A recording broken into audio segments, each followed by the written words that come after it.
드웨인 존슨이라는 액터가 있잖아요. 원래 레슬링 선수하다가 이제 헐리우드에서 몸값이 엄청 오른 사람인데 그렇게 엄청 액팅을 잘하는 사람도 아니고 레슬링 안에서도 탑티어도 아니고 하지만 그렇게 톱 배우로 성장할 수 있었던 계기가 여러 가지의 그런 종합적인 요소로 또 탤런트 스태킹을 해서 그 자리까지 올라가지 않았나.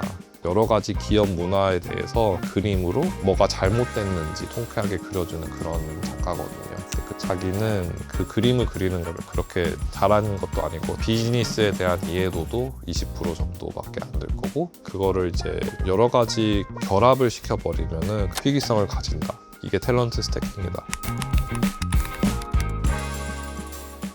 네, 안녕하세요. 저는 최연성이라고 하고 호주 대기업 물류회사에서 제품과 아키텍처 총괄을 담당하고 있습니다. 과거에 네슬레 같은 경우에는 공학 쪽으로 이제 여러 프로세스 라인 구축을 하고 보잉으로 넘어가서는 CEO한테 참모 역할 같은 것도 했었고 호주에서 아마존이 처음 초창기 들어올 때 향후 3년에서 5년 어떤 식으로 네트워크를 지을까 그런 일도 시니어 PM으로 일을 했었고 액센처에서는 매니지먼트 컨설팅 그리고 이제 기업을 소속으로 트랜스포메이션이나 이제 전략 이외에 새로운 신사업을 구축하던가 그런 식으로 넘어갔던 것 같아요. 현재 담당하신 업무가 새로 만들어진 사업부라고 들었는데 그곳에서 핵심 설계자로 선발되실 수 있었던 이유가 어떤 점이라고 생각하시나요? 작년에 새로 사업부가 생겼는데 생기기 전에 CEO가 회사 전체 직원을 대상으로 약간의 컴피티션을 내놨어요. 2명을 뽑겠다고 해서 거기에서 이제 지원을 했는데 비즈니스 케이스랑 이제 단순히 아이디어만 적는 게 아니라 저는 이제 과거에 했던 여러 가지 경험들을 좀 조합을 많이 해서 우리가 이런 식으로 어느 그 마켓을 타겟을 해야 되고 그리고 이제 소비자가 원하는 건 뭔지 비즈니스 케이스를 해서 냈어요. 결론적으로는 2명에 제가 포함이 되었고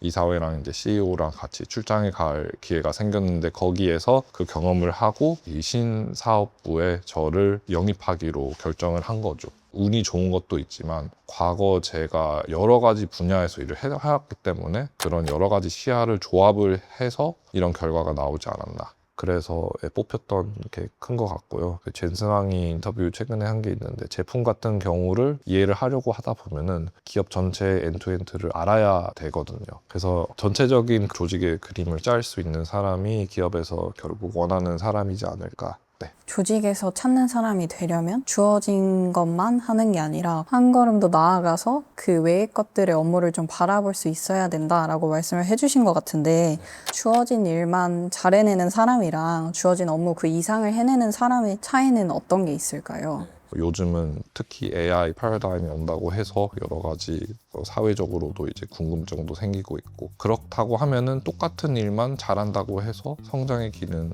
좀 힘들어지는 거죠. 근데 실제로 승진하거나 이제 변화에 잘 적응하거나 그런 사람들을 봤을 때는 KPI 바깥에 그 이외의 바깥을 보거든요. 단순히 내 부서 안에서 일을 잘해서 부서한테 도움을 줄 수 있을까가 아닌 회사 전체의 흐름 그 이외에 기업 바깥의 여러 가지의 요소 그런 거를 종합적으로 봐오면은 내가 어떻게 일을 하면은 이 회사에 대한 가치를 줄 수 있을까 그만큼 내가 얼마나 많이 배울 수 있을까 그런 게 많이 시야에 보이거든요. 그렇기 때문에 그런 요소가 되게 큰 것 같고 길버트라고 여러 가지 기업 문화에 대해서 되게 단순하게 그림으로 뭐가 잘못됐는지 통쾌하게 그려주는 그런 작가거든요. 근데 그 자기는 그 그림을 그리는 걸 그렇게 잘하는 것도 아니고 비즈니스에 대한 이해도도 20% 정도밖에 안 될 거고 그거를 이제 여러 가지 결합을 시켜버리면은 희귀성을 가진다. 이게 탤런트 스태킹이다. 이제 헐리우드의 그 드웨인 존슨이라는 액터가 있잖아요. 원래 레슬링 선수하다가 이제 헐리우드에서 몸값이 엄청 오른 사람인데 그렇게 엄청 액팅을 잘하는 사람도 아니고 레슬링 안에서도 엄청 뭐 모든 걸 그렇게 잘하는 탑티어도 아니고 하지만 그렇게 톱 배우로 성장할 수 있었던 계기가 여러 가지의 그런 종합적인 요소로 또 탤런트 스태킹을 해서 그 자리까지 올라가지 않았나. 뭐 업무를 하실 때 KPI만 보는 사람이랑 KPI 너머를 보는 사람이 있다고 말씀을 해주셨는데 KPI 너머를 보는 사람들은 어떤 질문을 많이 하는지도 궁금하거든요. 네. 그 KPI는 주어진 거잖아요. 또 자기가 궁금증을 유발해서 나온 KPI가 아니라 회사 조직에서 이런 식으로 KPI를 했으면 좋겠다 해서 했는데 그조차도 질문을 하는 거죠. 이게 과연 진짜 이 조직에 대해서 필요한 KPI인지, 어떤 식으로 이게 KPI가 내려왔는지, 그런 거에 대해서 궁금증을 가진 사람들이 그 퀘스천이랑 KPI 자체도 리프레이밍을 하는 경우도 많아요. 리프레이밍을 하는 단계에서 그만큼 이제 또 여러 사람들이랑 또 이제 이야기를 해서 데이터랑 정보도 쌓을 거고, 그렇게 하다 보면은 좀 더 보는 시야도 넓어질 거고, 꼭 KPI가 아니라도 흥미롭게 생각하는 다른 프로젝트나 뭐 여러 가지 회사에서 일어나고 있는 일, 그런 것들을 또 배워볼 수 있거든요. 그러면은 주어진 업무만 아니라 그런 일들도 이제 해볼 수 있는 거죠. 그 주어진 업무의 이상의 것을 만들어내려면 전체 흐름을 봐야 되는 것 같은데 그 시야를 키울 수 있는 방법은 어떤 게 있을까요? 그 주니어 분들 같은 경우는 경험이 아주 중요한 것 같아요. 회사 안에서도 이제 부서에서 일을 하다 보면은 의문증을 가지고 여러 사람들이랑 이야기도 해보고, 왜냐면은 그 사람 하나하나 인터랙션 자체에서도 데이터가 쌓이고 그 데이터를 가지고 이게 어떤 식으로의 생각이 나올지 모르는 거거든요. 그런 모든 경험이 종합적으로 합쳐지면은 저희가 생각지 못한 창의력 같은 것도 발상이 되고 하기 때문에 조금씩 좀 더 다른 경험을 해보셨으면 좋겠어요. 남들이 다 한다고 해서 그 유행을 따라가거나 졸업을 하면은 졸업을 한 과목에 그쪽으로 빠져야 된다. 한국은 또 이제 나이적인 게 또 이제 제한적이고 그런 게 있기 때문에 남들뿐만 아니라 그 사회에서 좀 주는 프레셔가 많은 것 같아요. 아무래도 이제 주어진 답이 있으면 그 답을 따라가야 되는 그런 성향이 있기 때문에 좀 다른 방향으로 가서 다른 경험을 해보고 자기가 추구한 궁극적인 뭐가 변하지 않는 그런 거는 이제 항상 생각시 두고, 그것만 없어지지 않으면 어떤 경험을 해도 솔직히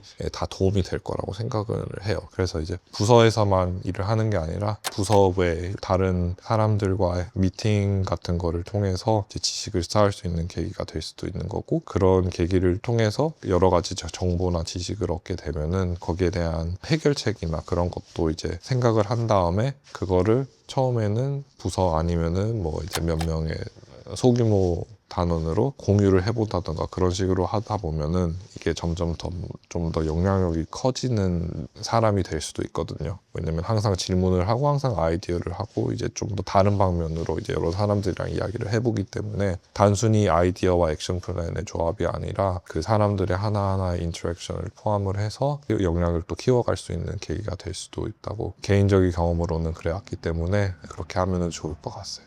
그러면 개인적인 경험으로 하셨다고 들었는데 뭔가 아이디어를 팀에 냈을 때 반응은 어땠나요? 그 소규모로 우선 시작을 하라고 했던 이유가 그 회사의 또 성향이나 여러 가지 문화적으로 있어서 아이디어를 낸다고 해서 꼭 이거를 달갑게 받아들이지 않는 경우도 있거든요. 그렇기 때문에 소규모부터 시작을 하는데 그만큼 아이디어를 서로 이야기를 할 수 있고 공유를 할 수 있고 이제 그런 네트워크가 이제 구성이 되다 보면은 그런 네트워크가 점점 커지는 것 같아요. 근데 사실 주니어들은 회사에 처음 들어갔을 때 다른 부서는 어떤 걸 하는지 아니면 내가 담당한 부서 외에 미팅이나 이런 거를 참여할 기회가 많이 없을 것 같은데 그런 상황 속에서는 어떤 행동을 하면 좋을까요? 저 같은 경우는 이제 새로운 회사를 들어갈 때 제일 처음 하는 게 최대한 여러 사람을 만나려고 해요. 중소기업 같은 경우는 아무래도 이제 여러 가지 일을 함께 하다 보니까 그런 기회가 좀 더 쉬울 것 같아요.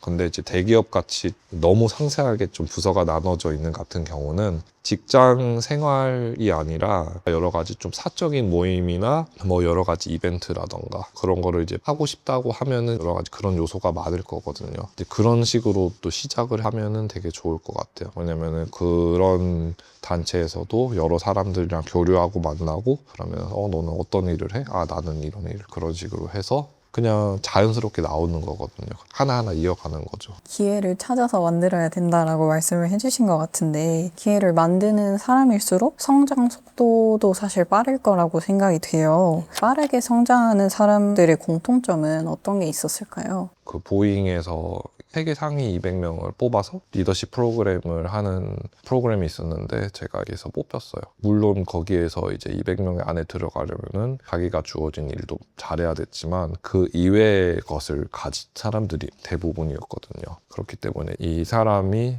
그 전체적으로 봤을 때 이 회사가 향후 어떻게 발전하고 어떻게 잘하려면은 이 사람이 기업을 움직이고 바꿀 수 있는 마인드를 가지고 있는 사람인가, 그게 좀 커왔던 것 같아요. 그리고 주어진 일만 하는 게 아니라 주어진 질문이랑 주어진 타스크에 대해서 좀 더 크게 종합적으로 생각을 해보고, 그러면은 내가 이런 식으로 일을 하면은 더 큰 도움이 될 수 있지 않을까, 계속 그런 식으로 질문을 해왔던 것 같아요. 그리고 제가 하나 또 얘기 드리고 싶은 거는, 주니어 분들이 되게 조급해 생각할 수도 있어요. 저도 항상 조급해 왔었고 빨리 승진하고 빨리 잘 하고 싶었고 산업 분야를 좀 바꿀 수 있는 영향력을 가지고 있는 사람이 되고 싶었거든요. 그런 부분에 있어서 또 성장하고 싶었는데 그 멘토분께서 얘기한 게 너무 임패션트하다. 그게 진짜 눈에 보이나 봐요. 특히 주니어 분들은 좀 힘들 수도 있어요. 피드백을 받는다는 것 자체가 모든 게 긍정적인 피드백보다는 좀 더 뭘 했으면 고쳤으면 좋겠다라는 게 대부분의 피드백이거든요. 그냥 모든 피드백을 옳다고 들어야 되는 건 아니지만 듣기 싫은 피드백도 듣고 모든 피드백에서도 배울 요점은 있다. 네, 항상 그런 생각을 하고 계속 피드백을 받음으로써 배워왔으면 좋겠고, 두 번째는 그 이야기했던 멘토들이 있는데, 멘토 같은 경우는 꼭 한 명으로 단정 짓는 게 아니라 여러 명이 있으면 있을수록 좋아요. 그 분들마다 또 장단점이 있거든요. 어떤 분은 재무에서 지식을 가지고 계시고 다른 분은 어떤 특정 분야, 이런 식으로의 멘토분들을 여러 명으로 포폴리오식으로 가지고 있으면은 정말 도움이 된다. 마지막 포인트 같은 경우는 계속 배움을 갈구해라. 제가 좀 CEO나 이제 C-레벨 분들을 여러 명 같이 일을 해왔었고 봐왔는데, 존경할 만한 CEO 한 분은 배움에 있어서 되게 선택적이지 않았어요. 그렇기 때문에 그분이 그 인사이트도 더 크고 더 많이 제가 배웠던 것 같아요. 특히 한국인들인 대부분 어떤 선택을 해야 되는가에 대해서 많이 시간을 보내고 내가 옳은 선택을 해야겠다. 근데 옳은 선택이라는 게 없거든요. 어떻게 보면은 그 선택이 좀 동질화되게 하는, 왜냐면은 현재 트렌드나 현재 유행을 따라가는 거기 때문에 생각을 하는 시간을 배움에 투자를 하면은 그만큼 더 강력한 차별화가 되는 요소가 될 수 있다고 생각을 하거든요. 저는 배움이라는 거는 꼭 특정한 분야에서만 배우는 게 아니라 모든 다방향에서 궁금증이 있으면 무조건 배워라. 이게 키 포인트였던 것 같아요. 빠르게 성장하는 사람은 주어진 일만 하는 게 아니라 배우면서 판단하는 힘을 길러야 된다라고 말씀을 해주신 것 같은데, 이제는 AI가 좀 일하는 방식을 많이 변화시키고 있는 시대잖아요. 이런 시대에서 개인의 경쟁력을 좀 가지려면 어떻게 해야 될까요? 기업에서 사용되는 AI 빈도나 뭐 그런 거를 봤을 때 콜센터나 뭐 그런 아웃소싱 그런 쪽으로도 많이 투입되고 있고, 그리고 이제 뭐 코딩이나 뭐 이런 거는 뭐 물론 이제 리플레이스먼트 많이 되고 있고 한데, 그렇다고 해서 이제 AI 자체가 모든 산업을 집어삼킬 거라는 거는 아직 좀 먼 미래인 것 같아요. AI가 트레인된 자료로 따라서 그 AI 성향이 또 따라간다고 하잖아요. 미국에서 개발된 AI는 아무래도 좀 그쪽의 성향을 따라가는 것도 있고, cultural element가 또 되게 많이 들어가기 때문에 그런 부분에 있어서는 한 AI가 모든 거를 통제하고 모든 분야를 replace 할 수 있다는 거는 좀 먼 미래인 것 같고, 그렇기 때문에 너무 걱정하기보다는 여러 가지를 배우고, 요즘은 또 AI 때문에 그만큼 또 습득이 빨라진 시대이기 때문에 스페셜리스트라는 term은 좀 없어질 것 같아요. 왜냐면은 이제 제너럴리스트 자체도 그만큼 스페셜리스트가 가지고 있는 지식을 그만큼 쉽게 접할 수 있고 그만큼 배울 수 있기 때문에 여러 가지 도메인, 여러 가지 분야, 여러 가지 사업을 어떤 식으로 쌓고 이거를 융합을 시켜가지고 새로운 아이디어나 아웃풋을 낸다. 앞으로는 그런 식으로의 생각을 하는 사람들이 더만큼 밸류가 커질 것 같아요. 그럼 마지막으로 저희 시청자분들이 2030 스타터분들인데 그분들에게 한마디 해주신다면? 앞으로 자기가 궁금증을 가지고 자기가 하고 싶은 쪽에서 배워보는 게 좋다고 생각을 해요. 너무 불확실한 시대이기 때문에 당장은 어려울지도 모르겠지만 여러 가지 경험과 여러 가지 배움을 하다 보면은 자신만이 가질 수 있는 유니크한 차별점을 가질 수 있다고 생각을 하고요. 너무 많은 시간을 고민을 하지 말고 그냥 생각이 나는 라는 게 있으면은 하는 것도 좋다고 생각을 해요. 사회가 이쪽 방향으로 가라고 하는 경향도 있고, 이때 뭐뭐를 꼭 해야 된다. 그런 패턴을 맞춰가다 보면은 나도 모르게 큰 파도에 휩쓸려 갈 수도 있고, 그렇게 가다 보면은 사회랑 동질화 되는 거죠. 동질화가 된다는 것은 그만큼 AI한테 리플레이스먼트 당할 리스크가 그만큼 더 커지기 때문에 나만의 유니크한 요소를 잃어버릴 수 있다. 그리고 남들이 전부 다 하는 쪽으로 방향을 가다 보면은 그만큼 더 어려울 거고, 그렇기 때문에 여러 가지 방향을 보셨으면 좋겠어요. 길은 하나만 있는 게 아니라 여러 가지 길이 있는 거기 때문에 그만큼 자기만의 가치관이랑 그만큼 바꿀 수 없는 요소, 그런 것들만 앵커 포인트를 삼으시고 선택에 대해서는 너무 두려워하지 말라. 그리고 배움의 폭을 넓히면 정말 좋다고 생각하고 있습니다.